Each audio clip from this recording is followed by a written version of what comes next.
What in the world? I mean, you've been avoiding this, and I keep trying to get into it, and now we're on tape. But what could possibly have driven you to the great state of Ohio, and then from the great state of Ohio with such extreme rapidity? It was Illinois, actually. Illinois. Okay, yes, more or less the same region.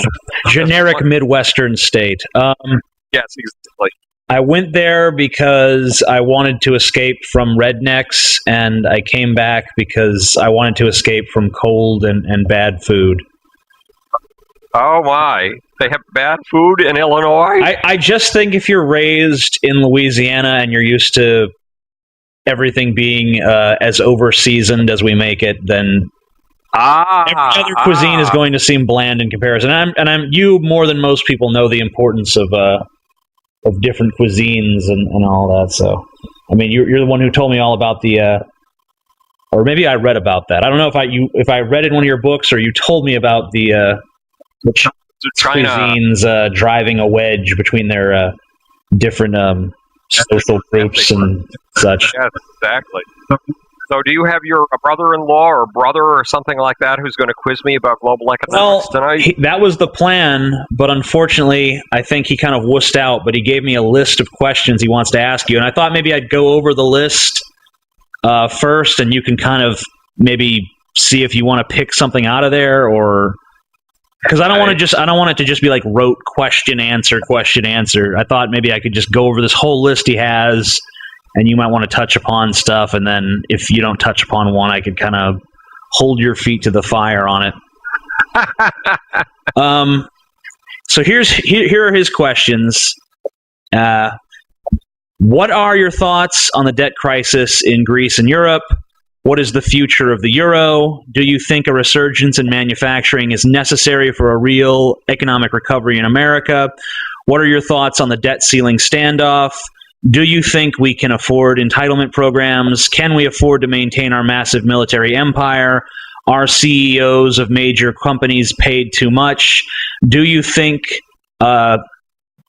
I'm sorry, it's not written correctly here. Do you think free market democratic system is losing out to China's blend of communism and capitalism? Is India really China's biggest threat? And do illegal and or legal immigrants really steal American jobs? Wow, okay. Some of those are really hard to answer. But, okay, should we just dive into this and see? Do any of these immediately pique your interest, or do you want to try to do them in order, or what? Well, there's a big picture here. So I thought you might want to tell a long, rambling, like 45-minute thing that ties them all together. Yeah, well, let me try to give you the big picture, okay? Sure. We live in a world of status hierarchies. We talk about that every time we talk. We talk about the fact that lobsters, crawdaddies, whatever they call them, crayfish, puppies, lizards, they all play status games, right? And we've talked about the fact that if you get two male lizards up against each other, how do they decide who gets the girls? Which is the big deal that sex gives you, girls. It gives you the best territory, it gives you the safest real estate, and it gives you the most sunny. It gives you the real estate where you can look out over everything in sight and feel you own the landscape. And it gives you girls, sex, lots of ability to reproduce. Okay? So these competitions go on between individuals over who's going to get the girls in the best landscape, the best real estate, all the time. And in lizards, it's two lizards going up against each other, and they look sort of like this. They have a chin lifting contest. Now remember, what is one of the most basic laws that nature throws our way? She flings us into it constantly. It's so much with us that we never even know it's there. It's gravity. So, and nature builds us to overcome her. Nature builds us to reinvent her. Nature builds us to recreate her. Nature builds us, in a sense, to abuse her or to just show our stuff, to fling our finger in her face all the time, because the more we do it, the more we reinvent her, okay? So what happens when two lizards go up against each other? They each see who can break the rules of nature the best, who can get his head up the highest. It's a gravity contest. You take two crayfish do exactly the same thing. Two lizards, lobsters, crayfish Look, lizards, lobsters, and crayfish departed from each other on the tree of life something like 550 million years ago.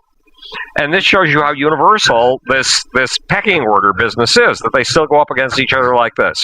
Well, nations do it too. I mean, puppies do it. You've seen puppies climbing on top of each other when they play games, and it's a big deal. Who rolls over and takes a subordinate role, and who gets the top role? Well, it's at its most vicious when it's entire civilizations competing. And then within civilizations, it's nations competing. And then within nations, it's subcultures competing. And at the same time that it's subcultures competing, it's political parties competing. It's religious groups competing, and it's families competing, and so on and so forth, all the way down the line. It's all status games.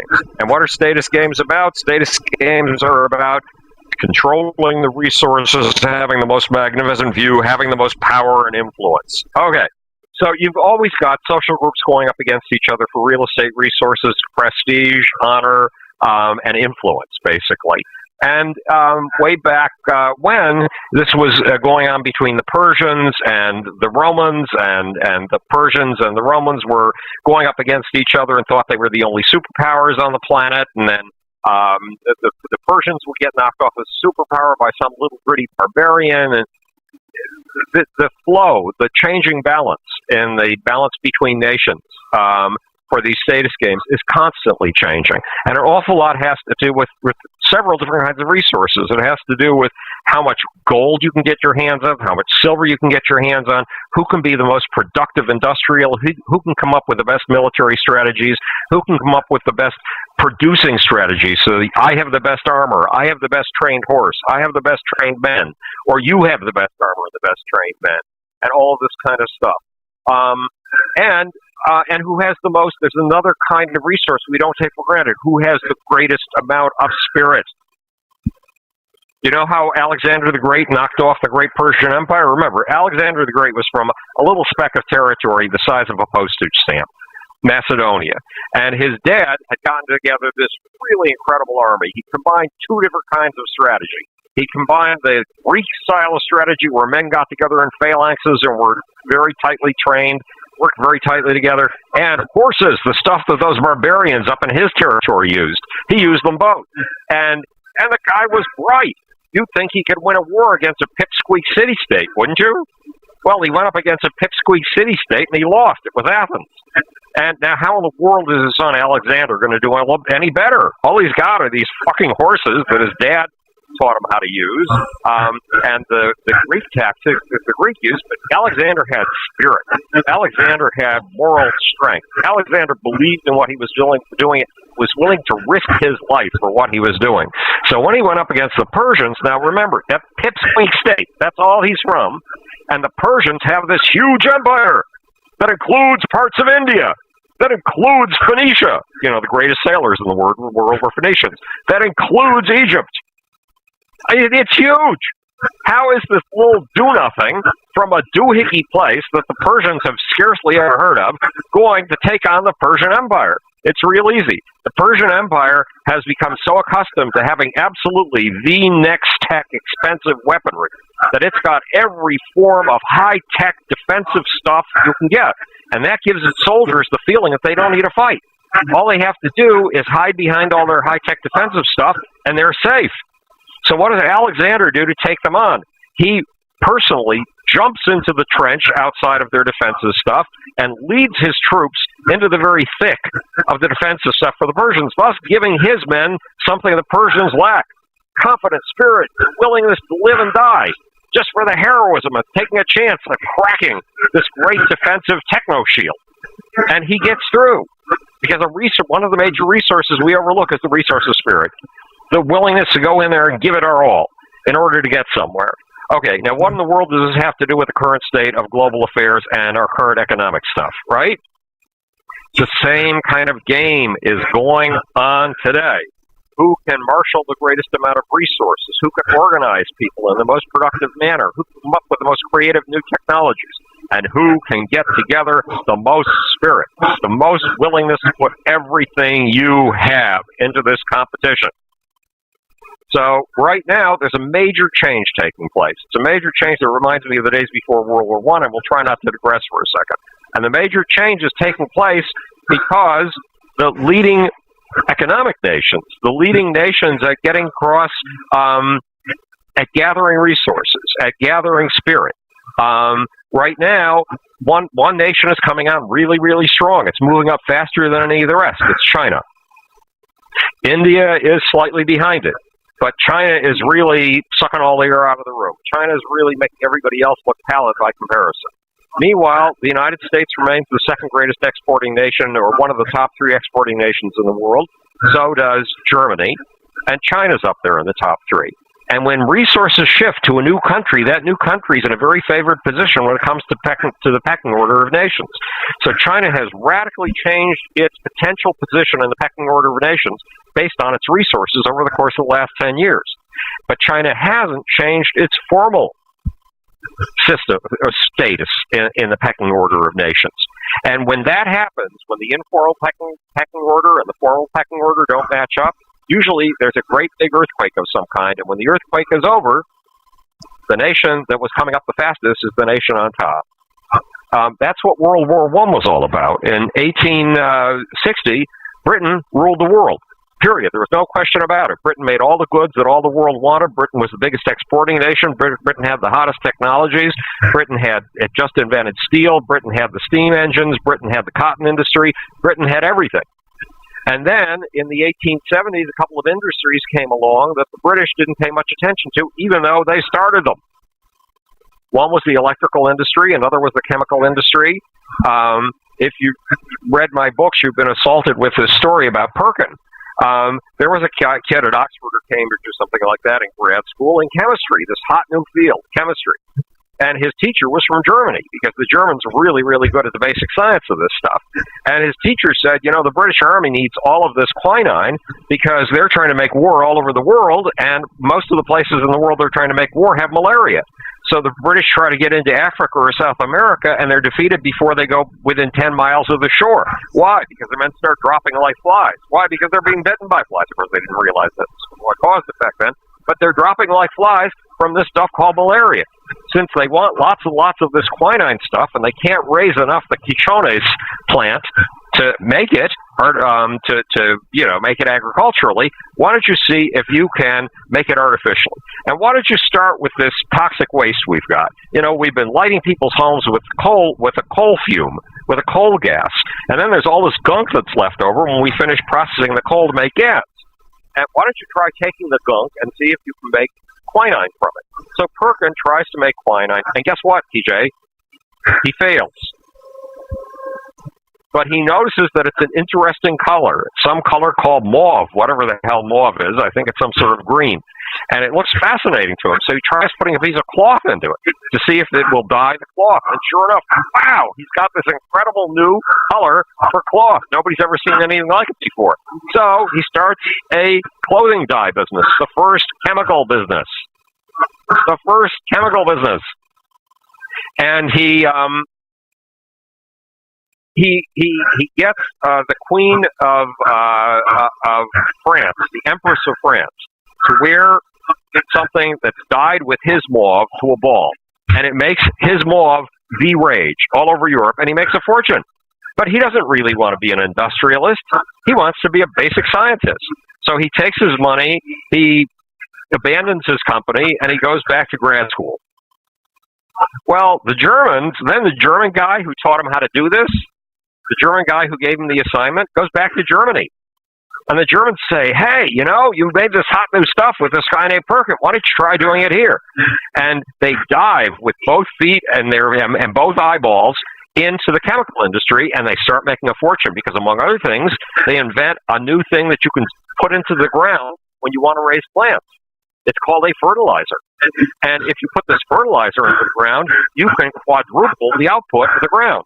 So here's Germany, and Germany does the same thing with another British-based industry. Faraday and Maxwell and all those guys started to fiddle around with how magnetism can be used to make electricity, and how electricity can be used to carry a signal, and how it can be used to create magnetism at the other end. Everything that led to the telegraph was invented in Britain. But who decided to make the great generators that would generate the electricity? Two countries. America decided to get into this. Thomas Edison was a good example. And Siemens got into it in Germany. Okay, by 1890, the balance of powers in real terms was changing because America and Germany were coming on fast with the chemical industry and the electrical industry. And England's industries that had ruled the world in 1860 were beginning to look old by now. These new industries were making people a fortune. And by the time World War II came along, World War I came along, the Germans had realized they were getting rich as shit, and the British were declining. They were getting behind. So there was a formal structure of hierarchy and an informal hierarchy. And in the formal hierarchy, Britain was still number one, just as it had been ever since the defeat of Napoleon in 1814, and as it had been all the way up to 1870.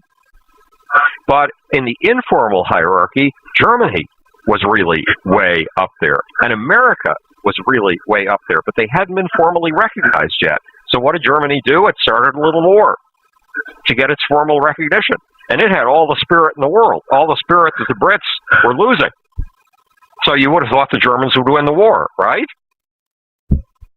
Unfortunately, they didn't win the war. Well, fortunately, depending on which point of view you take, they didn't win the war. Well, we're in the same position now, where there's been a shift in the balance in the informal hierarchy because the Chinese have come on so strong. And we have lost our spirit. And we are convinced that we are declining, even though apparently we out-export the Chinese, or we're there just about even with them in exports. And unless we get our act together, and unless we start out doing the rest of the world in exports, we're going to lose our formal position as a leader as well.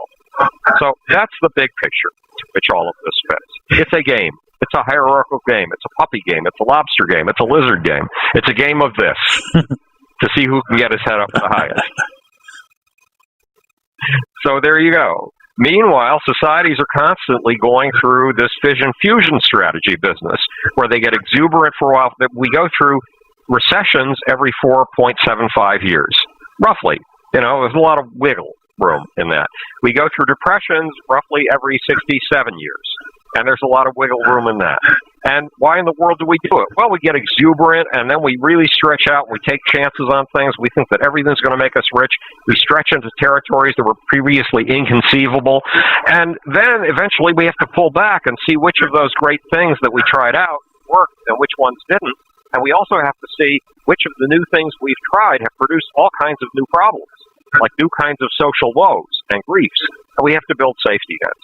So we go into this period of protraction where we don't believe in anything at all. We believe everything that we try is going to impoverish us. And all we do is build safety nets.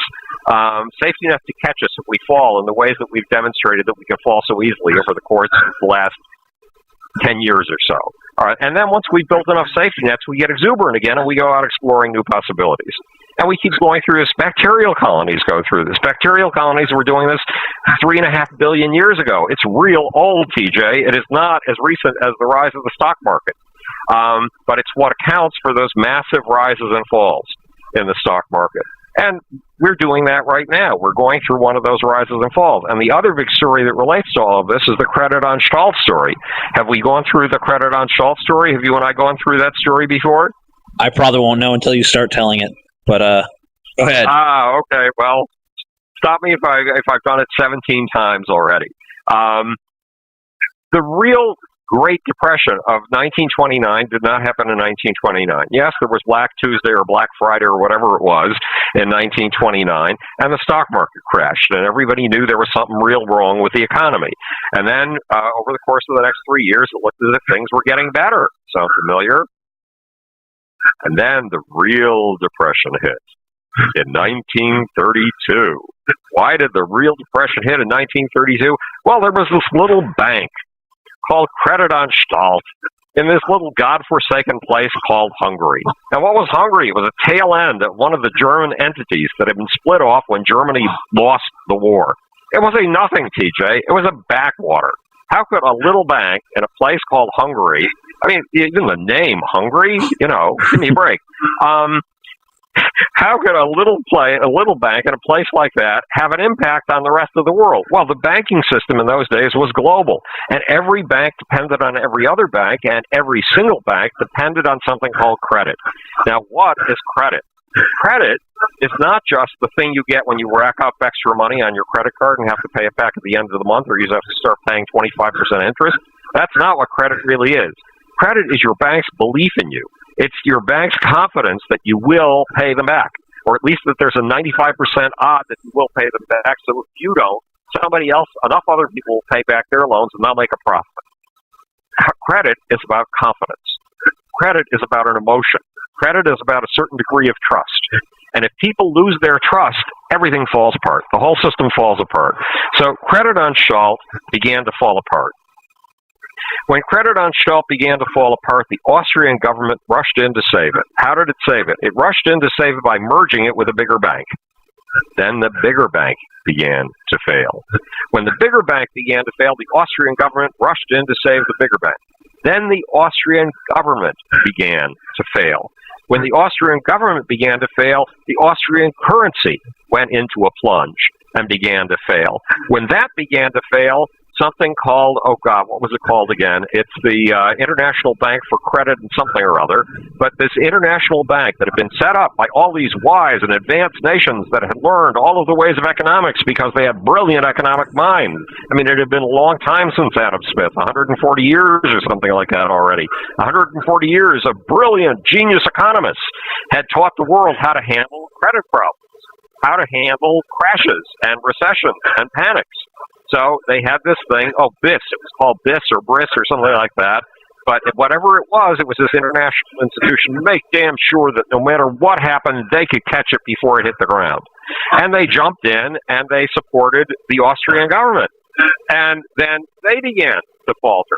And then the Germans were asked to come in, but they refused, and the English began to come in because they thought they could save themselves, and that didn't work. So the Americans were asked to come in, and something like 18,000 American banks failed. And finally, the Germans did rush in, but then they ran out of gold in their reserves, and then the British had to jump in because there was nothing else left, and that busted the British, and we had a worldwide credit collapse. It was a domino effect.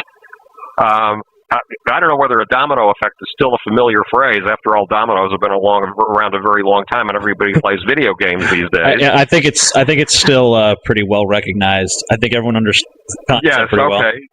Yeah, so you stack 18,000 dominoes on end within reach of each other, and then if you flip the first domino over, all 18,000 fall, and if you stack enough of them, you can watch them fall for the next 3 days, knocking each other over.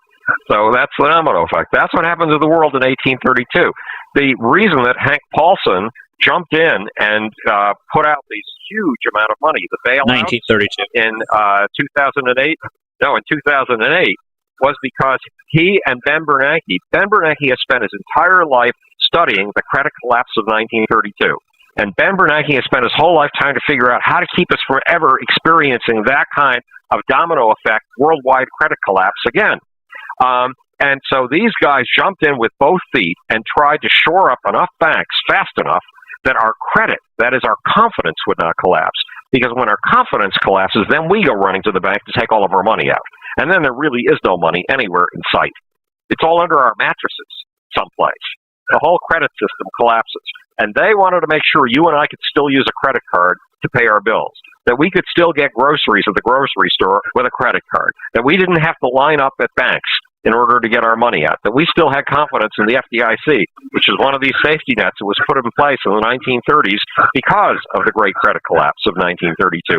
The FDIC that guarantees that if you have less than $200,000 deposited in your bank, even if your bank collapses, the federal government will give you the money. So Ben Bernanke and Hank Paulson saved us from the kind of credit collapse that happened in 1932. The only problem is we're still not safe. Remember, the great credit collapse of 1932 didn't happen until 3 years after the great crash of 1929, roughly 4 years. Well, let's see. It was 2008 that the system began to collapse, right? 2012 is when we get out of that danger zone, although we both know these figures are very wobbly. They can wobble one way or the other in either direction. So the reason that people are frightened of what's going on in the streets of Greece right now is because the Greek people are out on the street every day saying, we will not accept austerity measures, and we will not accept what it takes for Europe to jump in to save us. And actually, we would prefer to default on our debt. And meantime, the Republican Party, that party that is a font of all earthly wisdom here in the United States, the one that brought us Ronald Reagan, who took the solar panels off of the roof of the White House, which was obviously a brilliant move, TJ, right? And he's worshipped in the Republican Party. And I've been called the greatest conservative thinker you've never heard of. Oh, please give me I'm sorry. Yes, I love the fact that the people who did it. It was very kind of them, but God knows if there was a brain. I mean, so Ronald Reagan was capable of writing his own speeches and doing his own research. That's terrific. I admire the hell out of him. But gutting our solar research and gutting our wind research, boy, did this guy have foresight. This guy who stranded us in something called oil. I mean, this is ridiculous. But the point I was getting to is that when the Greeks, this party of infinite wisdom, the Republican Party, is now threatening to bring us to the brink of default. Well, what is credit all about? It's an emotion. It is not a figure. It is not a number. It is not mathematical. It is not something on a spreadsheet. It is your confidence and mine. And if our confidence goes, and because humans are panicky animals, and we do what everybody else does. If everybody else is running for the exits, believe me, TJ, much as you and I pride ourselves on our independence of spirit, we will go running for the exits, or we will certainly be sorely tempted to run for the exits. In fact, in all probability, we will find that we have already exited the exits before we come to our senses and realize, hey, I'm independent. What am I doing out here? Yeah. So the danger of a worldwide credit collapse, a collapse of human emotion around the world, is huge. And that's what the people who are afraid of those Greek bozos in the streets who are saying what you and I would say. I don't want my Social Security to go. I need my Social Security check. I don't want to walk into, or I don't want to discover that I've got an illness and discover that I have no way of getting to a doctor whatsoever because I'm not covered by Medicare, Medicaid, or anything else. I want the privileges I've fought for all these zillions of years. You know that humans get an infinitely greater amount of grief out of losing something than they do get pleasure out of gaining something. So you won't pay all that much attention if you miss out on the opportunity to make an extra $2 an hour. But if your salary is lowered $2 an hour, you will kill the person you think is responsible for that. So the problem is these bozos in the streets of Greece who are behaving just like you and I would act under the circumstance. We're saying, no way, Jose, let us default on our debt. And the Republicans who were saying, hey, we can afford to play with this. The economies are stable, aren't they? Ronald Reagan proved that, didn't he? All we have to do is cut taxes and we'll have prosperity. Isn't that what the Great Crash of 2008 proved? I mean, you know, we had 8 years under Bush Jr., and we lowered taxes on the super rich, and that made us rich and wealthy and stable, didn't it, in 2008? Well, Republicans don't remember that their policies gave us the biggest crash since 1929 and 92. They have no institutional memory, the idiots. One way or the other, there's a big danger in the fact that we have two sets of idiots running around. The idiots in the streets of Greece who are no more idiotic than you and I are because we're doing the same thing, and the idiots in the halls of Congress and the Senate who come from the Republican Party who say, Timothy Geithner told us we have till August 3rd to diddle and whittle and waddle on this thing. And yeah, we're going to play chicken with the president. And the economy's not going to crash. We all know that as long as you keep taxes low on the wealthy, economies never crash, right? Right. That's right. Yeah. Never happens. So never happens, ever. That's the general big picture. So we want to hit some of those more specific questions, and we can see where they fit into the big picture. Sure. We already touched pretty well upon the what are your thoughts on the debt crisis in Greece and Europe. So let's see. What is the future of the euro? That's a good one. Well, the future of the euro, if you look at Wikipedia and you look up balance of payments and exports, you'll see that right now there's China, the United States, and Germany are the top three exporting nations in the world. But hovering above them, not rated at 1, 2, or 3, is something that outdoes them. It's the European Union's total amount of exports per year. Of course, the European Union includes Germany, which happens to be one of the top 2 exporting nations. But so the future of the euro is looking fairly good. The Germans managed to stay ahead of the curve and ahead of the Chinese, no matter what, even though we don't pay attention to them. And we should be paying attention because we should be learning from everything they're doing as rapidly as is humanly possible. So the euro is likely to be in a good position for a long time to come. The dollar, it's very uncertain because there's a certain point at which it's very likely that the dollar will go through hyperinflation. I think the conservatives are right about that possibility. Because, again, our formal position, our position in the formal order of nations, being at number 1, no longer reflects our position in the informal ranking of nations. And there will be a readjustment of some kind. We have to get our act together. Among other things, we have to get together our act in re-perceiving ourselves. We have to stop perceiving ourselves as a nation in decline and start looking at ourselves as a nation on the way up. But we have to earn it. We have to look around and see everybody in our nation who is contributing to the upswings. We have to look at the Googles and the Facebooks and well beyond them. We have to look at the battery factory that Obama visited 6 months ago in Ohio that is making next-generation batteries. We have to look at the photovoltaic plants that are making photovoltaics whose surfaces are covered with nanotechnologies. So the surface area through which they can grab sunlight is increased dramatically. We have to find all of these seeds of American triumph, pour our money and our attention into them, make sure we don't make them uncompetitive, make sure we make them more competitive than ever on the global market, and we have to focus our sights on the new frontiers they will open to us, and that's where what we originally got to discuss tonight, trade comes in, because the amount of resources on this pitiful little pill of a planet that we live on is tiny. It's tiny. We become very aware of that. In fact, we've driven it into our heads and made it look even tinier than it is, because actually the resources under our feet are only as big as our imaginations allow us to make them. I mean, all that stone and rock and granite down there is just resources waiting to be harvested and turned into bio stuff.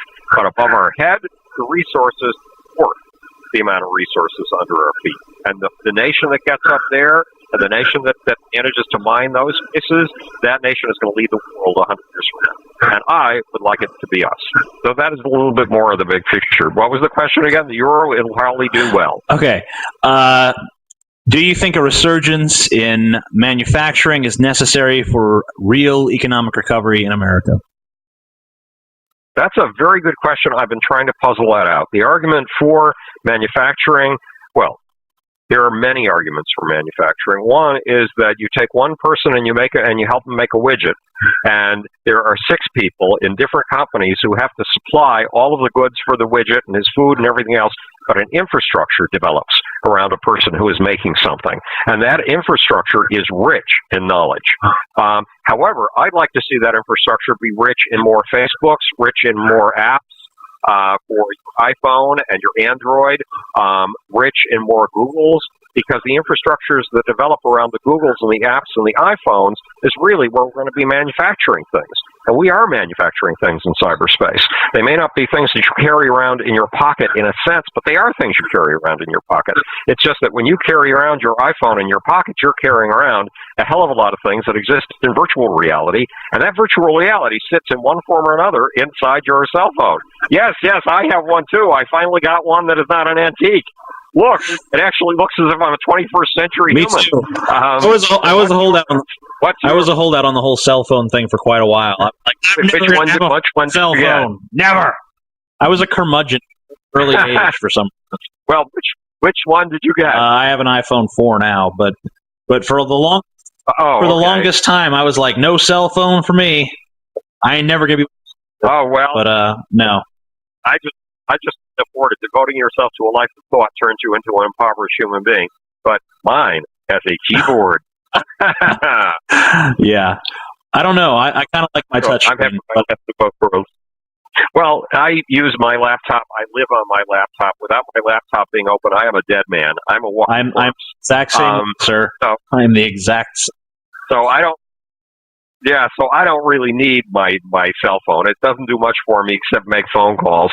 But, the other things that I got on here, I mean, look at this. All the things that are manufactured, yes, the manufacturing is important. The manufacturing of my Kindle is very important to me. But I've got, TJ, I'm up to about close to 100 books in here right now. 100 books and magazines. So the real things being manufactured are the razor blades. And the razor blades are the books and magazines in here. Not that we figured out much of an economic model for turning out books and magazines. We haven't. But I listen to this while I'm walking around, and I have books on tape on my whatever this thing is called, the cell phone. So I'm listening to books. I was on the bus. I went up to Buffalo, New York, for my 50th high school reunion. My 50th high school reunion. Oh, God. With a bunch of doddering oldsters who happen to be guess whose age? Mine. So we doddering antiques got together, and on the entire trip, I took the bus up there for 7 hours, because on the bus, I think I've told you this before, I can take my cell phone, I can take my laptop on the bus with me, and allegedly the bus has Wi-Fi, and allegedly the bus has electricity, and now I've got my own little portable Wi-Fi unit, my clear Wi-Fi unit, and now I'm carrying a total of something like 6 batteries now, so even if they don't have Wi-Fi and the electricity, I can just keep on going.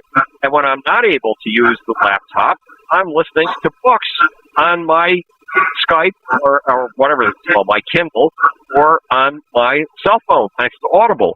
So I'm just taking in information nonstop. Now, the manufactured goods are very important, but I buy them once. I buy one cell phone every 5 years. Probably have my Kindle with me forever. I do buy a new computer every year or two. I'm addicted. I'm addicted to having absolutely the fastest chip you can possibly get. But the fact is, the amount of information that goes flowing through my computer makes the computer itself look ridiculous. It's just the amount of money I spend on the information is diddly squat compared to the amount of money I spend on the fucking computer. God's sakes. You get absolutely the highest technology. So you do need manufacturing, and especially you need to reinvent manufacturing. You need to continuously be reinventing manufacturing. From 1818 until 1851, in the armories, under government sponsorship of the United States, trying to turn out better guns, we were developing a new manufacturing system.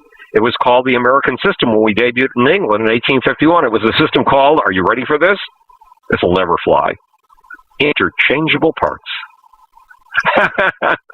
Then, from 1851, yes, from 1851 until about 1905, we went through a hiatus until a guy named Henry Ford came along and reinvented manufacturing again by taking the interchangeable parts and putting them together into an assembly line.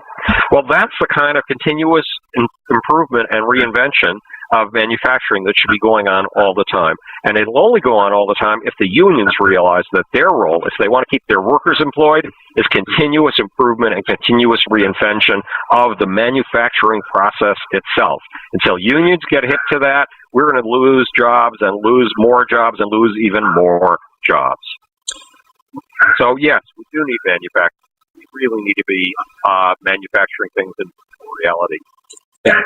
And cyberspace, real space. Sorry, the space up there. I get my spaces all up. Every space, just all of it. Every space. Yes, there. Cyberspace, actual space, everywhere. You kind of touched on this already, but I'd still maybe like a more fleshed out answer. What are your thoughts on the debt ceiling standoff that's going on? I think those fucking goddamn Republicans. I don't know if my language gives anything away about my feelings on the subject. I don't know if I've given you any hints as to how I feel. I think they are morons. I think they are bozos. I mean, their plan for the medical system of pouring all the money into the pockets of insurance companies. I mean, haven't they noticed? I've done this routine before, but they keep saying, "Do you want your health care handled by the Department of Motor Vehicle Bureau?" I mean, has any senator or congressman been to an insurance headquarters where they're vetting your claim recently and noticed that it is, hey, wake up, bozos, it is the Department of Motor Vehicles, but worse. And these really, really bright Republicans want to encourage private initiative and creativity by pouring the money into the pockets of these bureaucrats who love to put tombstones on your grave. That is a really bright idea. And so the doctors will never see any of the money.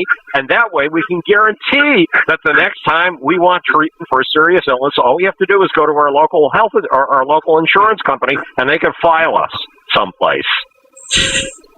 Okay, but I get off the track here. Do I think that it's a bright idea to have a standoff over the raising the debt ceiling? I think it's one of the most idiotic ideas in the history of humanity, and it shows there isn't a single Republican in Congress or the Senate who has any idea of American or world history whatsoever. Not a single one of them. And that's hard to believe because there are people like Dick Lugar and John McCain who are bright. What do you make of their rationale for doing so?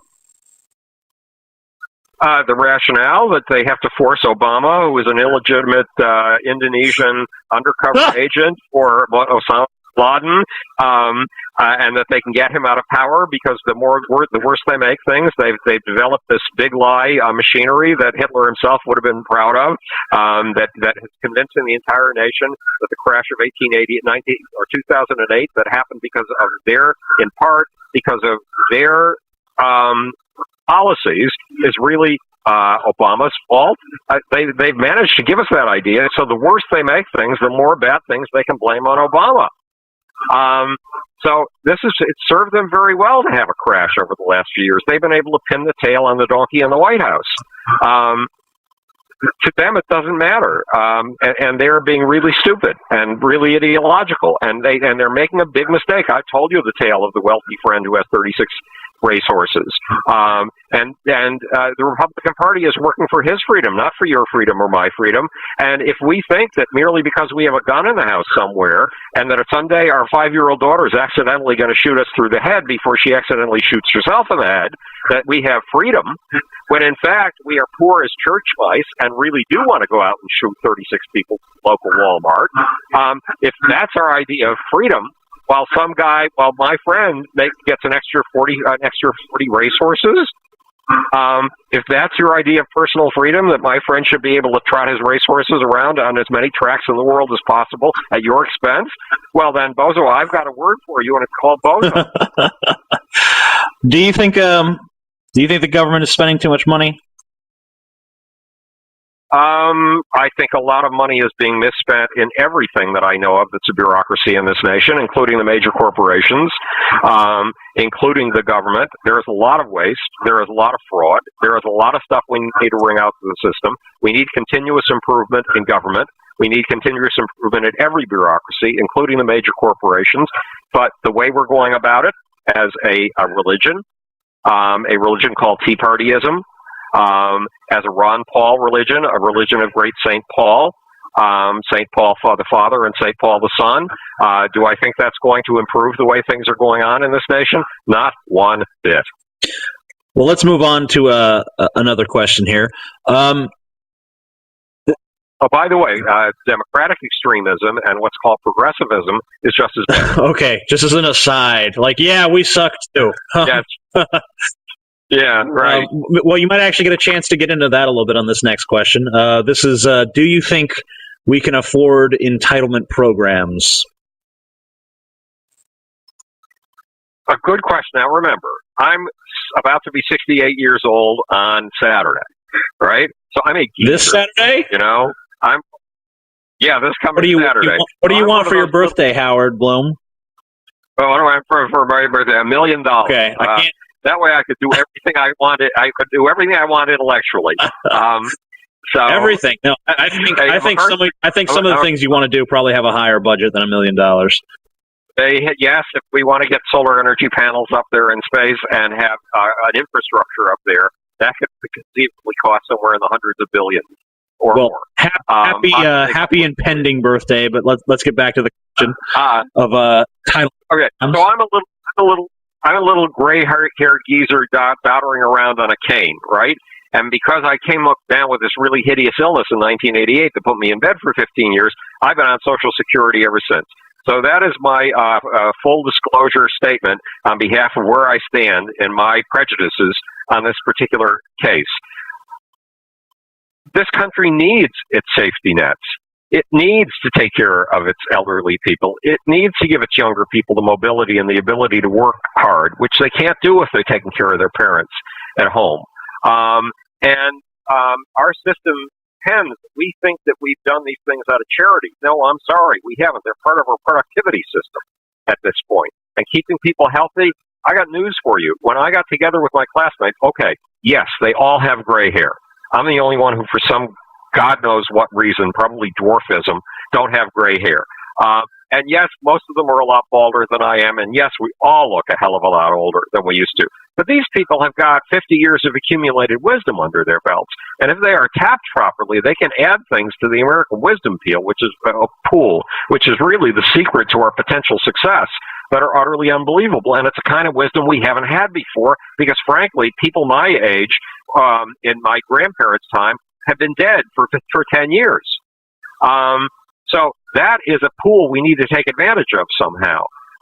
But we need to keep people alive and healthy to do that. However, the cost of our healthcare system is grotesque. It is exorbitant. It is weighed down by so many antique factors that it is not productive. It is not adequately representing the creativity and the knowledge of the people within it.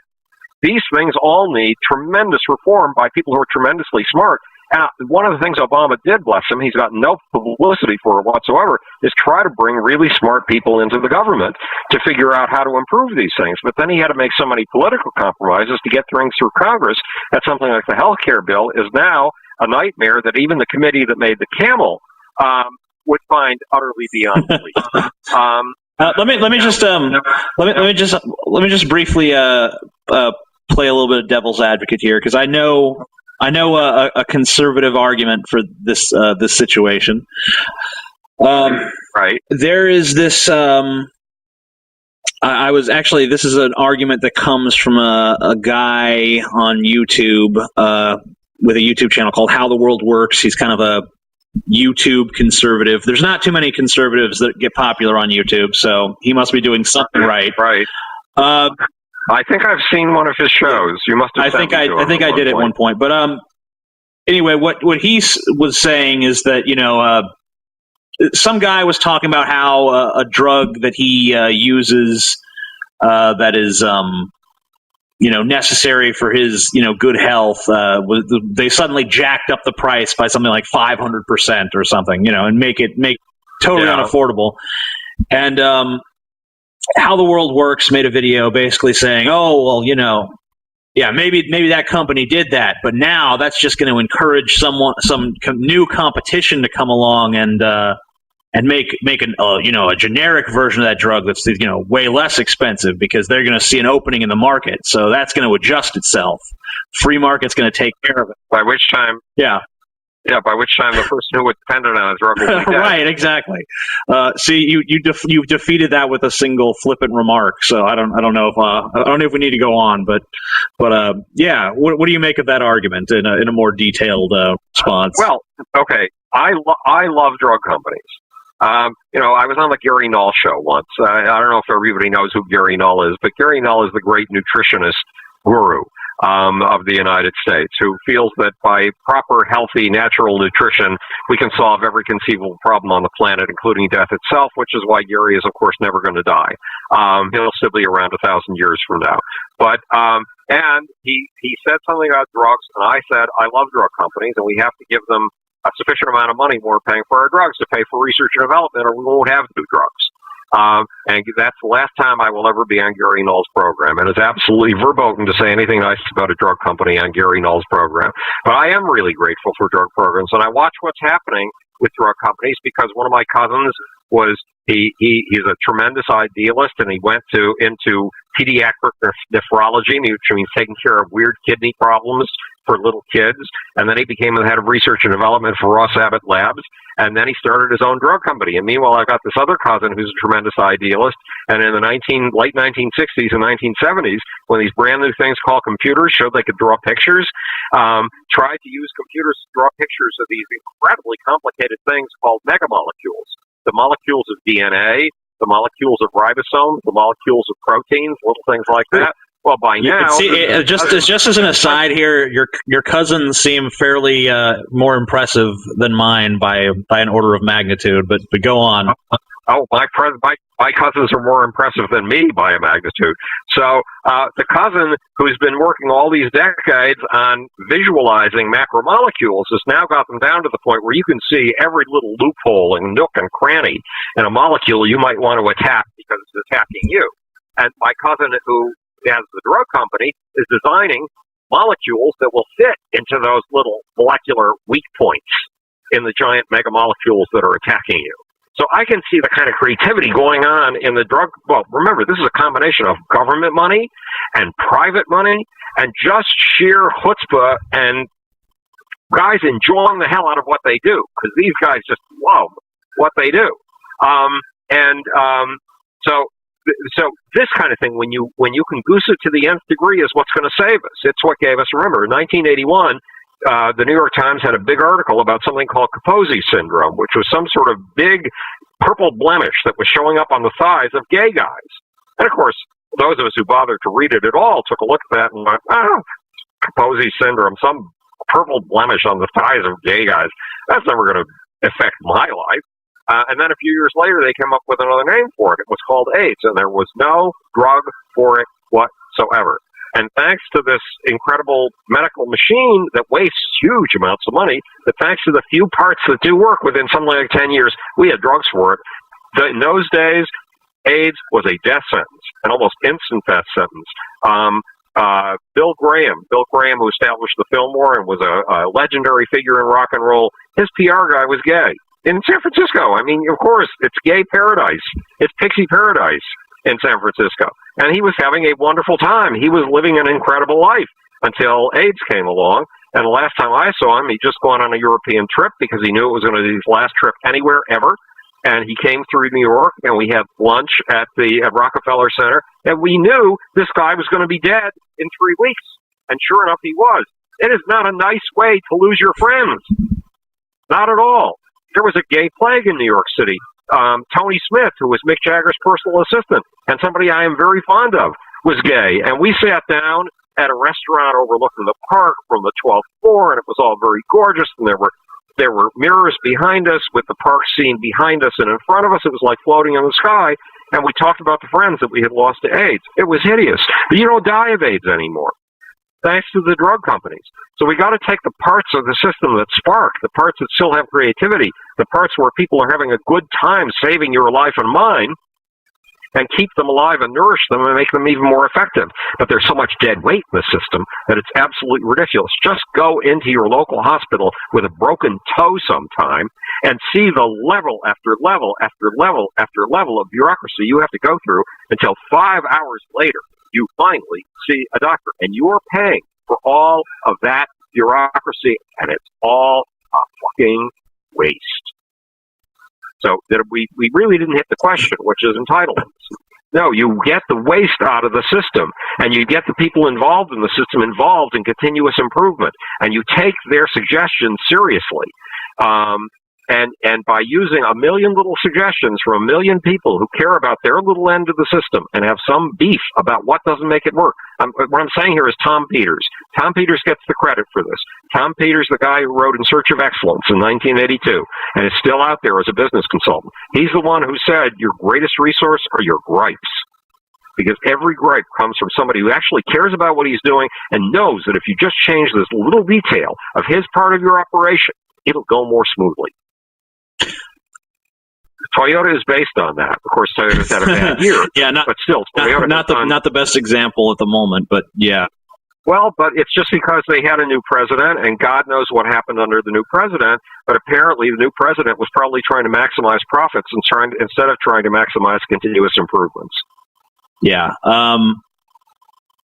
So if I'm understanding the answer to the entitlement question, you're basically saying that entitlement programs not only make sense from a humanitarian perspective, but they're also vital to the economic model because of the strain they take off the younger generation not having to take care of their parents, and the keeping a larger workforce by having these people living into their 60s and still most of them still working into those ages. Plus, it allows us to have two working parent families. Now, if you look at the statistics on where women have been going over the course of the last 10 years, their grades have been rising faster than men's. They've been showing a greater dedication to their work than men. They've been rising in the workplace faster than men. We are turning out to be obsolete lumps, which of course was predicted in my first book, The Lucifer Principle, back in 1995. And the essay is still as timely today as it was then. But we have to get off our asses, for God's sakes. Women are outworking us. But what does that do for our economy? The hard workers are the ones who make the economy work. And you can't have women out there in the economy if we're going to take away all of these perks that we call entitlements, because they're going to have to take care of our parents, for God's sakes. They're going to have to stay home and take care of the kids. And one of the things that the Republicans, that wonderful party that understands how to make America sparkle again, that knows how to make Morning in America happen once again, that party is trying to take apart our educational system, and it doesn't care about throwing 400,000 teachers out into the street. What's that going to do to the level of our workers, TJ? The super rich are going to still maintain a way of being super rich by investing in companies in Taiwan. But what's that going to do for the rest of us? I mean, give me a break. Something's got to happen. This Republican Party has to wake up and smell the reality already. But so does the progressive left, because both of them are off in a never, never land.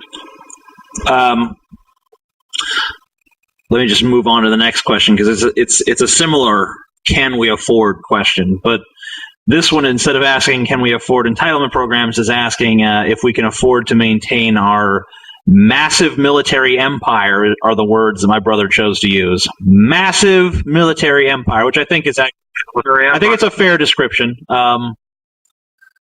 a fair description, and even though it's not an empire, it is a massive military something or other. We could probably quibble over definitions there. I mean, we have military bases around the world. I mean, it seems like it's at least a shadow empire, if not a... We have military bases in something like 113 countries. Yeah. And that's quite a few. But the difficulty is, empires, in the days of empires, they used to pay tribute to the central imperialist. And the situation has reversed. It started to reverse actually around 1900. And today, having an empire means we pay them. They don't pay us. Doesn't sound like as good of a deal. What we expect... But, no, it doesn't sound like a great deal at all, and I don't think we can afford it anymore, but it's going to be a problem. We've been, again, because we have the formal position as number one, we are still the one hegemon. We are still the world's policeman, and we still have the only global force projection machine. Now, how comfortable are you in a field, TJ, when the only global force projection machine in the world is Chinese? I don't like that too much, honestly. Not feeling that too much. Yeah. And how would you like it if we continue to strength and someday what we have been doing to Afghanistan is done by the Chinese to us?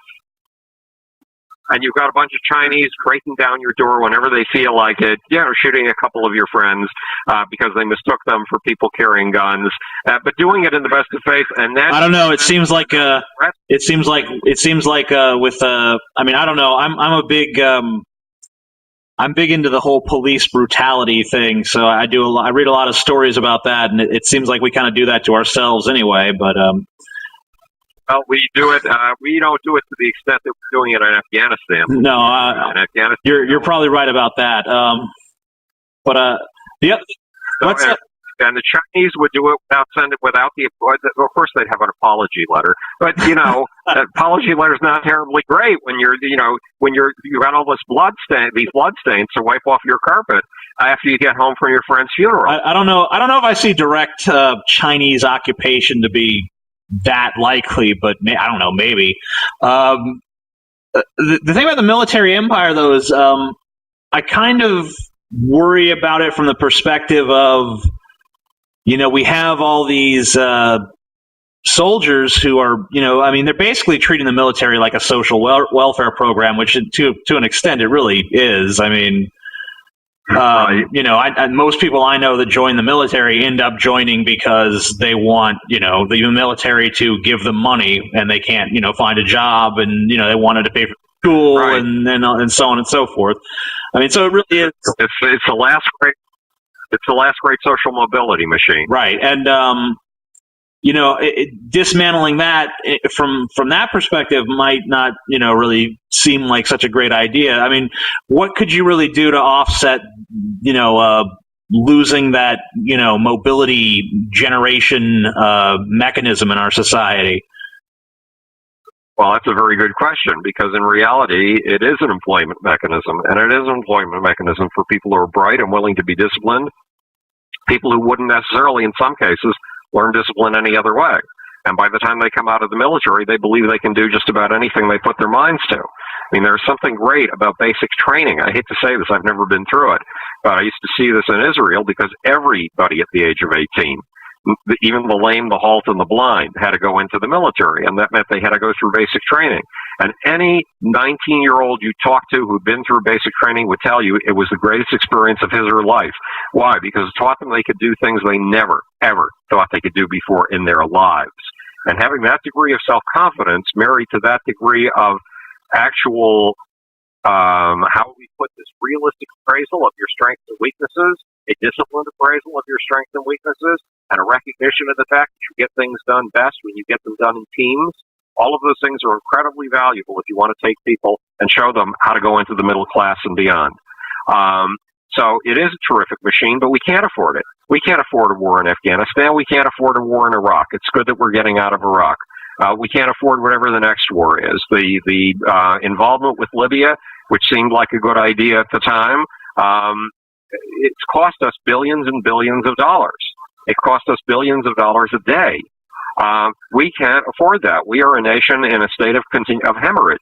And much as I've been in favor of America maintaining a certain military posture, and much as I do not want to see the Chinese, who are working on their force projection capabilities, but would like us to hang in there and bleed ourselves to death by being the only force projecting nation for another 10 to 15 years, so that they can really get it together and afford it. I mean, they can afford it right now. The amount of extra wealth sloshing around in China right now is humongous, absolutely enormous. But they'd like a little bit more time. They'd like a little bit more time in which to bellyache about us. They'd like a little bit more time in which to go to other nations and say, we got to get this hegemon off our back. We have to establish a new world order in which there is no great hegemon. And that's what they've said as long ago as 7 years ago in a tour of the Chinese president of South American countries, in which he made 27 strategic agreements with 27 nations. They'd like to be able to have the luxury of saying that for another 10 or 20 years, so we can continue to do the dirty work, so we can continue to spend ourselves into bankruptcy, and so they can take their time in building themselves up to that level. Okay. And the other person who was very enthusiastic about our overextension of ourselves was Osama bin Laden, who gave you point. By the way, on the subject of Osama bin Laden, when you were going through, I couldn't help, and I don't know if maybe someone would find this inappropriate, but I guess on my channel I shouldn't really care. But when you were going through your description of Alexander the Great and toppling the technological wonder, I couldn't help but think like, wow, he was like the Osama bin Laden of his day, Absolutely. I had a lot of admiration for Osama bin Laden. Sometimes your greatest enemies are your greatest pals, but not that I would have ever agreed with them on certain things like my being liquidated on 3 different grounds. Yeah, I don't know. I don't know if you two would have gotten along so well. It might have been a funny sitcom, but But he had courage, he had dignity, and he saw things in a grand perspective.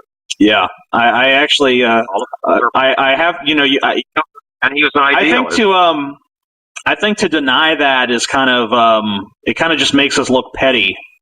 To be like, oh no, he's not a brilliant tactician. It also makes us look stupid if we were foiled by someone we supposedly think is an idiot.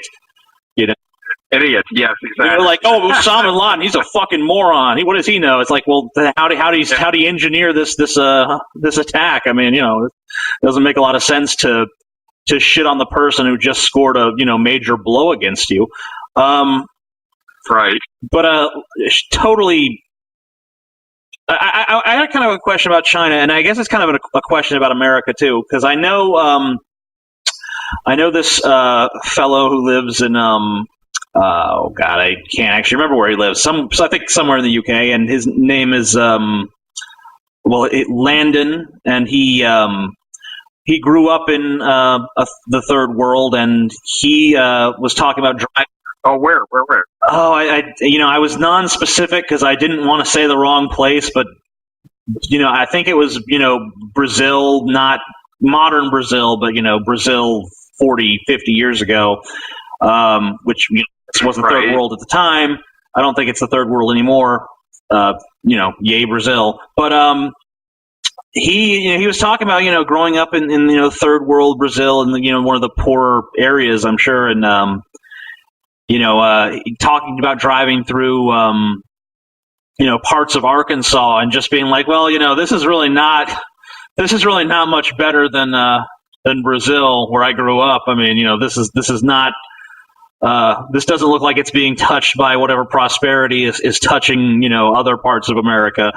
And I got to think about China, and my brother is constantly talking about, because of China's massive population, maybe because of that. I'm sure there's other factors.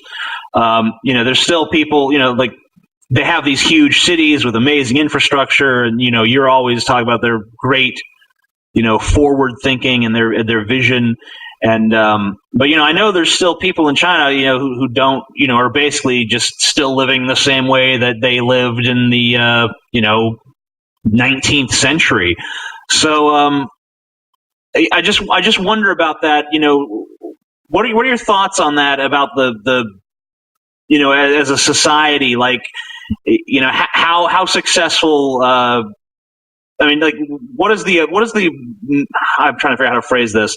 What's the mechanism by which we, appraise our society where you still have that kind of poverty existing? Is there a solution to that, or is there just always going to be a class of people who just, really don't contribute, don't really have the mechanism to contribute, just live in areas that are so, depressed that there's just no real hope for them whatsoever?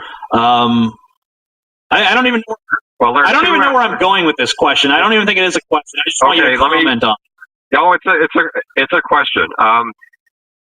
Looking at poverty, there are two different ways of measuring poverty. One is measuring the absolute level against some standard outside of a basic standard, like you can measure the lifespan of people, or you can measure the number of capabilities that people have and the number of technologies they have access to. That's one way of measuring poverty. The other way of measuring poverty is how far below are you how far are you below the people on top? And these two things are very, very different. Last night on PBS, they had a report about a bunch of kids in what was presented as a really poor neighborhood of the South Bronx, and they were all black and Hispanic. And they were being taught to imagine that they're refugees from Iraq, because apparently there are 3 million refugees from Iraq who haven't gone back. And they are asked to say what 10 things they would take with them if they were forced to flee from the South Bronx. And they are sitting there and they are saying, well, let's see, remember, these are poor kids. You ready? I would take my Xbox. I would take my cell phone. I would take my laptop. Okay, we need go no further than that. Does that give you any idea of what poverty in the South Bronx consists of today versus what poverty in the South Bronx might have consisted of 30 years ago when Fort Apache, the movie with whatever his name was, who makes the salad dressing, Paul Newman, appeared? Any idea whatsoever? The poorest people in we talked about the story of my client Stuart Copeland going to Africa and trying to find absolutely the poorest tribes who didn't have any cash income, who had approximately $1.75 per person in cash income per year, virtually no cash income, and discovering that they were all wearing Nike T-shirts, Nike shorts, and Nike shirts. And cotton, the cloth they were wearing was the cloth of kings 300 years ago. And having a cloth like that you could launder was absolutely inaccessible even to many of the almost rich 300 years ago. And now it's on every single African. As of 20 years ago, every African village had a Sony transistor radio. So poverty means two different things. The absolute standard of life among the poor has been going up and up and up and up. Medical services are available to the poor. I don't know what the lifespan figures are, but you can be sure that they're 20 years higher than they were 100 years ago, even for the poor. The poor, in when I was growing up, there was this phrase, eat your porridge. There are kids starving to death in China. Well, that's because there really were kids starving to death in China. There aren't kids starving to death in China anymore. Then, about 10 years later or 20 years later, the phrase was, eat your porridge. There are kids starving to death in India. Well, there really aren't kids starving to death in India anymore. Now, it is unfortunate that kids on food stamps eat an awful lot of Doritos and become obese. But, hey, is there a difference, TJ, between the quality of life that you have when you were obese and the quality of life you have when you died 3 years ago of starvation? Any difference you can see in those? A little bit. Yeah, right. So we've made a considerable move up. Now, when it comes to the humiliation you feel, because you're very aware of how far the people above you are from you, that humiliation we may never be able to totally get rid of. I would like to see a society in which there's a bulge in the middle and there isn't such a concentration on the top anymore, and in which the people on the bottom are doing okay. We have to teach them how to achieve. You have no right to anything in the society unless you achieve something to contribute to the life of others. How are others supposed to have something if you're not contributing to it? Everything that you have from it comes from the contribution of another human being. No human has the right not to achieve anything on behalf of his or her fellow human beings, and then to call on the resources of society. Plus, it's fun to do things that your fellow human beings that bring a spark to the lives of your fellow human beings. So there's a lot of work to do to get the poor to be richer in spirit by knowing that they have something to offer and by showing them how to offer it. And meantime, yes, I'm glad that they have their cell phones and their Xboxes and their laptops and all the rest of the things that make them poor. At least poor in the South Bronx as of yesterday in a PBS special or a PBS segment on News of the Week in Review, whatever, a nightly news hour. So does that answer the question at all? Yeah, maybe, but I mean, I don't know. I think the answers would be pretty different if you went to a more rural poor community. I mean, because I don't know about the South Bronx. I'm not really sure about that, but I mean, I could probably take you to a town where having a cell phone would be a pretty strange thing. But I guess we can this argument sometime else. Okay. Well, no. Let me ask you a question. When I was a kid in the 1950s, my dad used to like to pile us all into his blue Frazier. Ever heard of a Frazier? That was his car. At any rate, heard of that. I saw Kelsey so he piled us into it. Yeah. So Henry J. Kaiser became a major hero in World War II because he was able to build Liberty ships and turn them out at the rate of one a day instead of building one a year. And they helped America win the war. So my dad, who was in the Navy during World War II, admired the hell out of Henry Kaiser. And Henry Kaiser had his own auto company. And so he used to turn out cars that were called Henry J's, named after, guess who? Henry J. Kaiser. And he used to turn out Kaiser Frazers. Where the Fraser came from, God alone knows. The Kaiser part of the name is obvious. And my dad, for God knows what reason, used to buy cars that have become popular world over ever since. Like, he had a Henry J., he had a Kaiser, and he had another car that you see wherever you go these days, even China, a Crossley. I'm sure you see them all over the place. At any rate, so my dad would pack us into the Fraser, and he would drive us down to Florida, all the way from Buffalo, New York to Florida. And there were no throughways, there were no interstates in those days. There were all highways, were 2 or 3 lane highways, and that was it. And once you got south of the Mason-Dixon line, you saw things you've never imagined before if you came to Buffalo, New York, because you saw these shacks that had never been painted. Never. They were made of boards. God knows when those boards were new, but they certainly weren't new anymore because they were gray and they were rotting, and usually the roof to the shack was caved in, and usually only half the shack was habitable, half the shack being the size of half the room you're sitting in right now. And that half a shack was inhabited. There were people living there. Is the South still like that? It hasn't. There's probably at least a couple towns that you could go to where you'll still see that sort of thing. But by and large, no. But I'm just saying it's still there. That culture still exists to an extent. I mean, I've been to some areas that are I don't know, pretty nasty looking. Well, another thing that's happening here is that in 1900, the percentage of Americans who were earning their income by farming was something like 95%. In 2000, the percentage of Americans who were earning their income by farming was 3%. Those people who continue to stay on the farm are making a big mistake. They do better by going to Detroit, for God's sakes, where these days you can see collapsed buildings with people still living in them. Yeah. Or that's what I'd imagine is going on in Detroit. Yeah, I don't know. My friend Cody swears up and down that Detroit is not nearly as bad as people say it is, but I don't know. I think he might be romanticizing there. That could be, because I haven't been there since 1988 or 1986, something like that. He's a musician, so he's been there. Yeah, but I agree with you that there's like if we're gonna draw like a baseline and say, okay, well, here's a quality of life. The quality of life for the entire society has definitely increased, but it just seems to me like if you're poor, you really don't.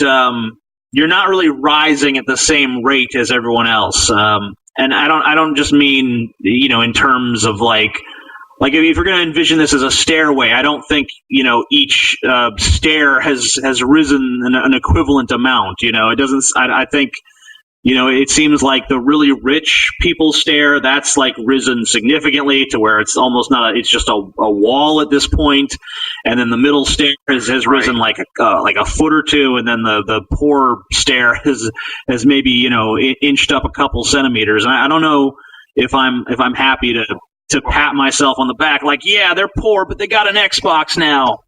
Good job, America. I'm not sure if I'm comfortable with that. I got a question for you. What would you do to elevate the level of the poor? I don't know. I'm asking you. You're the genius. Oh no, I don't really have a good answer for that. I haven't spent any significant amount of time among poor people, which gives me a tremendous disadvantage in answering the question.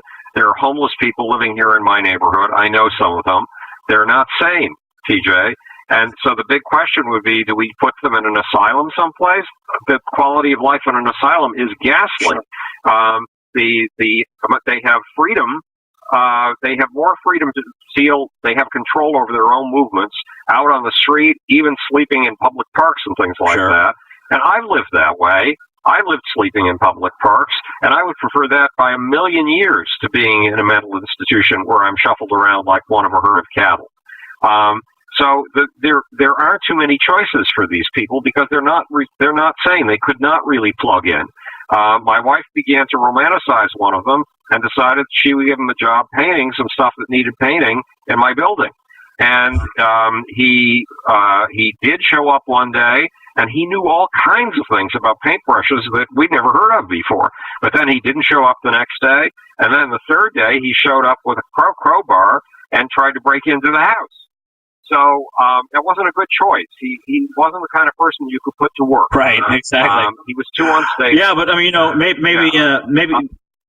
maybe the asylum would have been better simply to avoid the whole crowbar situation. I mean, I don't know. It seems like he might be. That could have been. It seems like he might be infringing upon other people's safety. But I don't know. It's not an easy one size fits all kind of situation. But we should probably get back. Right now, we should probably get back to my brother's line of questions because I know he's really eager to hear your thoughts on that. Okay, so we did the debt crisis. Well, I got a question for you. The immigrant thing. Okay, well, do you think that immigrants are taking away the job from American workers? Yeah, that's the very last one. Let me just get through the ones we've already done here. Okay, we did the debt crisis. We did the future of the euro. We did the manufacturing. We did the debt ceiling standoff. We did entitlement programs and military bending. We got 4 more. The first of which is, are CEOs of many major companies paid too much? Yes, absolutely. No question about it. I think it's outrageous.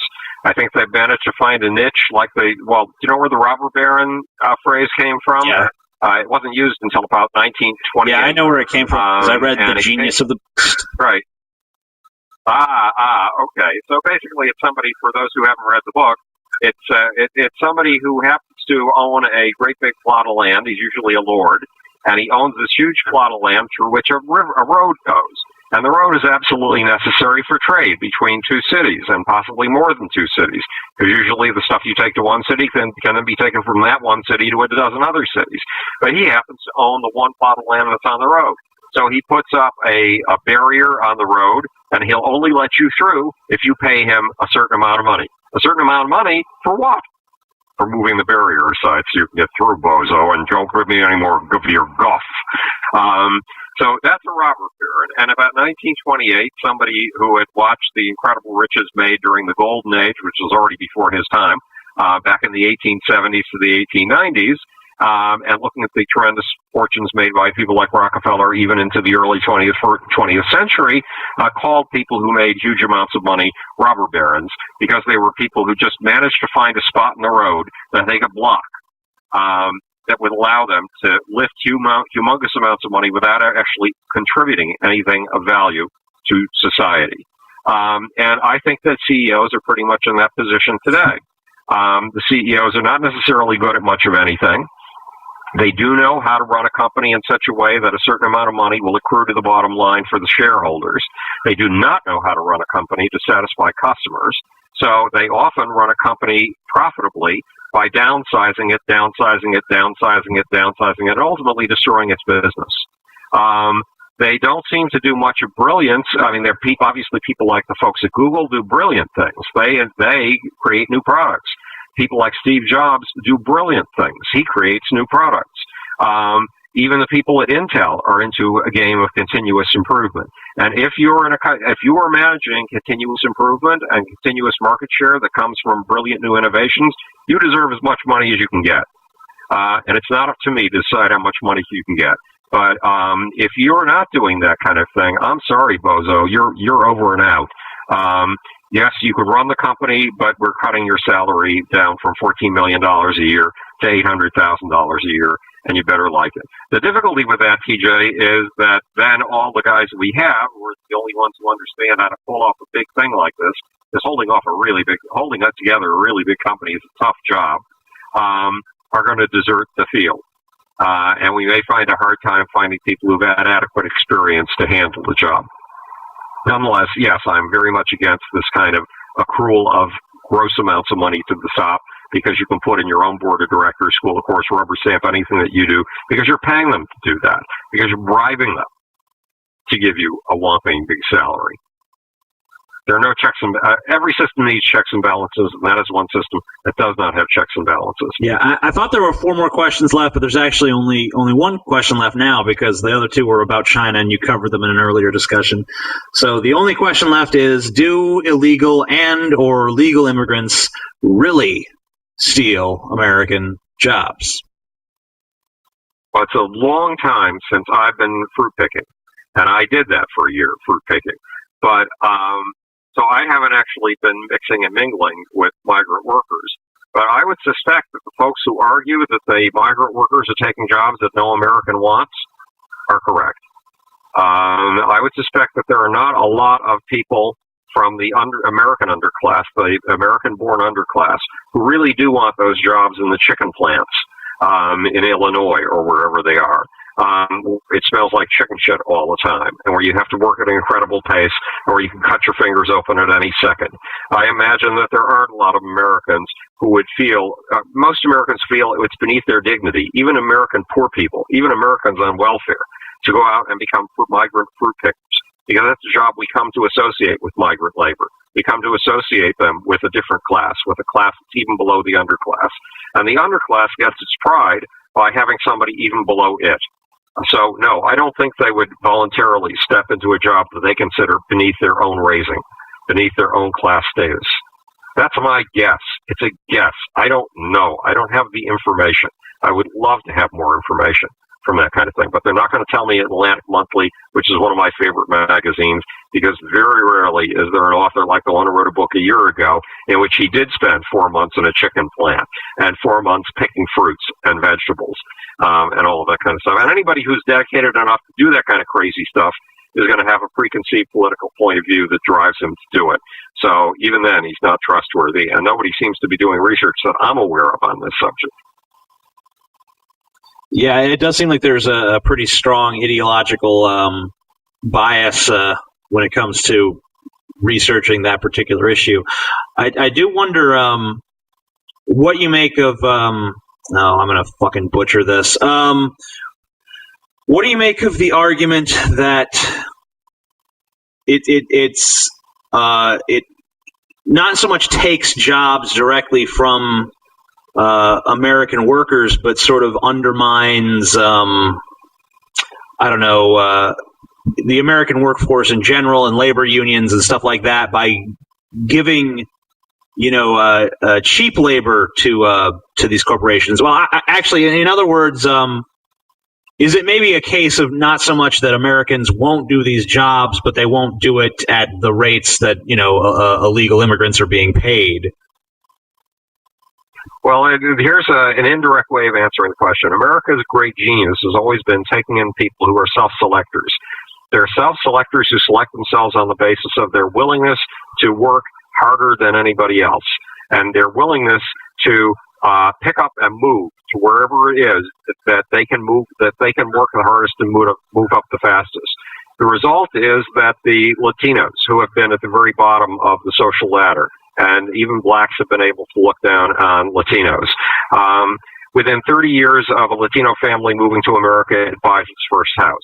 What does that tell you about social mobility? If we have to stoop to our lowest common denominator, and if we always have to coddle people who take it for granted that they're entitled to everything in the world but are never willing to make a contribution, America will inevitably sink into the mire. If we pride ourselves on having the people who are willing to work the hardest and are self-selected for the greatest amount of creativity, the greatest amount of dedication, the greatest amount of persistence, and the greatest amount of courage, then we will continue to be America. So let's stop taking everything out on immigrants already and realize that immigrants have always been our strength, and that everybody here is an immigrant, with the exception of the black population who was brought here as captives. And even they, in their own way, are immigrants too. Okay. Sounds good to me. I think I'm going to be lynched in the black community for that statement. Which one? But my friend, for the statement that the black community was not self-selected, it was self-selected by the people who brought them here in order to do appalling and hideous and monstrous things. But I have friends in the black community. A lot of friends in the black community. They work there. Particularly controversial statements. I don't think you have anything to worry about. No, and my friends in the black community don't like the people in the black community who are simply there to welch and cheat and take it for granted that they are entitled to everything in the world. They think that drives their own community back. Whenever I say anything in a video that might be construed as racist, I notice that it's not black people that get mad at me. It tends to be white liberal people. Yes, that's a very good point. The limiting liberal. When I talk to actual black people, they don't seem to care that much. In fact, they kind of are insulted by the idea that they should care. So yeah, what was that Tom Wolfe essay, Mau-Mauing the Flak Jackets or something like that? It was about a liberal party for the black cause, to raise money for the Black Panthers in the 1960s. And having a Black Panther in the room was about the last thing in the world these people could tolerate. So there was one set of verbalized values and another set of values, behavioral values, based on the way people really behaved and really felt. And the two did not match each other at all. You got to love cognitive dissonance. Yes. Let's see. So I guess we covered all of my brother's questions. Is there anything that you'd like to add or anything you'd like to tie it all together with? One little neat package with a pretty bow on top, something like that? Yeah, we got to save American civilization. It's as simple as that. As long as we keep looking down, we're going to go down. As long as we start looking up, we're going to go up. And it's up to you and me. And we have to work harder. We have to have more courage. We have to be more creative. We have to be willing to be smarter than and harder working than the Germans, smarter and harder working than the Chinese. And we have to glory in being smarter and harder working than they are. And we have to know how to focus ourselves. We have to follow Joseph Campbell's admonition, follow your bliss. We have to follow the things that we enjoy the most in life, because by following the things we enjoy the most in life and making them our work, that's how we're going to offer the most to society. That's how we're going to be the most creative. It's by making our work our play and our play our work. But we have to be willing to do it, to work our fucking asses off. It's a game, TJ. And if you stop playing the game, there's no way you can have fun at it anymore. It's time to have fun beating the Chinese and beating the Taiwanese and beating the Koreans and beating the Germans at their own game, because it's a game we started and they're only cashing in on it. They're only coming into the game we helped invent now. Now it's time for us to reinvent the game. My friend Galen will love that you used a Joseph Campbell quote there. I do have kind of a question, but go ahead. I know. But the big goal at the end of the game is to deliver something that makes your eyes shine, to deliver something that makes the eyes of the audience shine, to deliver stuff that lights people up. That's how you score a goal. Sure, I agree. I did have a question about nations and the competition between nations, really. Now, I know that competition is absolutely inevitable and vital, and there's really no other way of doing things in this reality. There's just you can't accomplish anything without competition. But I do wonder about, how do I phrase this? I got to stop saying that out loud. I got to stop airing my insecurities. How do I say this thing I'm trying to say? We talk a lot about America and how we have to reclaim our vision, how we have to, get ahead and try to, we have a lot more serious competition now than we used to in the world. My question is, do we really deserve it? Are we going for Team America just because we happen to live in America? Or is there some inherently deserving quality in this country? And if there is, could you explain it to me? Let me phrase it this. Let me just phrase it this way. It always pissed me off that we put an American flag on the moon. I never liked. Yeah. I always look at that fucking American flag. I'm like, what a conceited bunch of assholes these Americans are. They come around 200 years ago and then they go to the moon and then they fucking put their flag up there like, yeah, America, as if everything that got us there was American. And I don't really. I just feel like it should have had like a picture of the Earth on it. Like, yeah, we did it. But no, well, that would have been very. It had to be about us. It had to be an ego statement. Like, yeah. What do you think? What's your take on all this rambling that I'm doing? Well, we are very pro-American because we were born here. It's an accident. We were born here, and of course, there's a perfectly valid reason to want to be pro-American because we were born here, because we're stuck here, and if we make America function, then we are going to rise. But then there's a peculiar thing to account for. Some of us are in this game to have a big impact after we're dead. Some of us want to see America. In fact, it's said in every political speech, we are doing this for our children and our children's children. And that's a very valid thing to want to do. So, yes, to a certain extent, we are American chauvinists because this is where we happen to be born, period. But is there anything special about America? Okay. When Abraham Lincoln was giving his Gettysburg Address, he literally defined an entirely new kind of nation, and he knew it. He said that we were fighting for a nation conceived in liberty and dedicated to the proposition that all men are created equal. In China, they are not created equal, TJ. Only the Han are created equal. The Tibetans are not created equal. The Uyghurs are not created equal.